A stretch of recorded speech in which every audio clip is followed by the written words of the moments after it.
il est un instrument. On est passé par pour réaliser cette prophétie-là.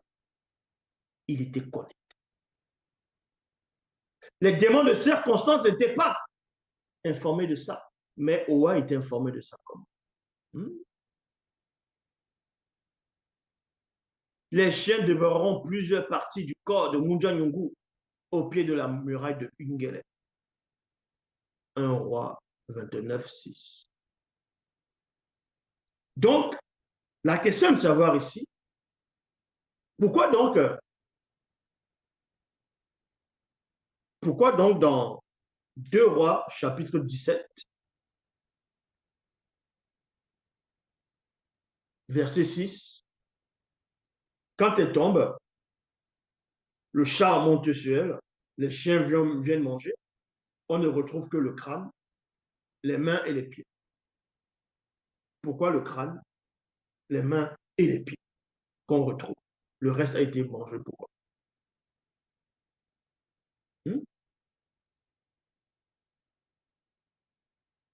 Parce que le crâne, premièrement, va symboliser, il y a le crâne, le cerveau, tout, va symboliser le siège du commandement, celui qui gouverne. Donc, on doit éteindre cela. C'est pour montrer qu'on a éteint la puissance de Jézabel dans le côté physique. D'abord, on a éteint cela, ce qui représente même le crâne. Parce que si on ne laissait pas que le crâne, si tout le corps était là, on aurait enterré le corps. Les gens pourraient encore rendre le culte à Jézabel. Pourraient dire, tiens, je vois Jézabel apparaître. Non.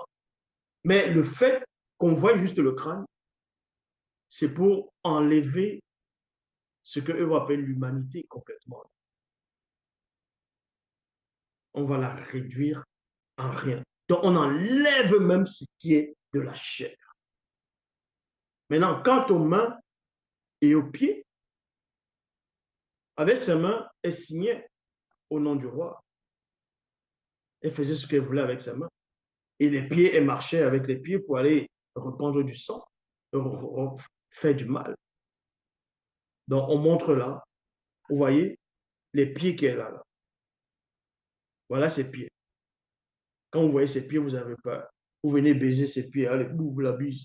Regardez les mains, si elle pouvait vous gifler avec, constamment gifler, même si elle pouvait gifler les gens, faire des mauvaises choses, regardez les mains. Parce que le corps, une grande partie du corps n'est plus.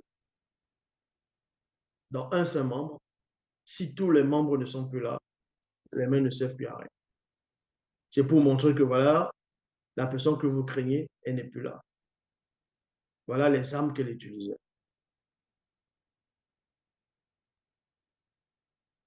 Et finalement, les restes de Munja Nyungu seront dispersés dans le champ comme du fumier étendu sur le sol, de sorte qu'on ne pourrait même pas dire c'est Munja Nyungu. Vous voyez? Qu'on ne pourra même pas dire c'est Munja Nyungu. Voici un peu la mort du roi Mola. Pour vous montrer que on n'est pas là pour tâtonner, on est dans la précision. Quand on envoie un Mutapeda Mundi dans un prophète annoncer quelque chose, il vit la chose, il vit la scène, il voit la scène et il dit ce qu'il voit. Même dans les Bibles classiques, on vous dit dans Jean 3:11, nous disons ce que nous savons et l'on rend témoignage de ce qu'on a. Donc de ce dont nous avons pénétré en profondeur. Ce n'est pas des tintins, des rigolos qui vont dire Dieu m'a dit, dans 2 ans il y aura ça.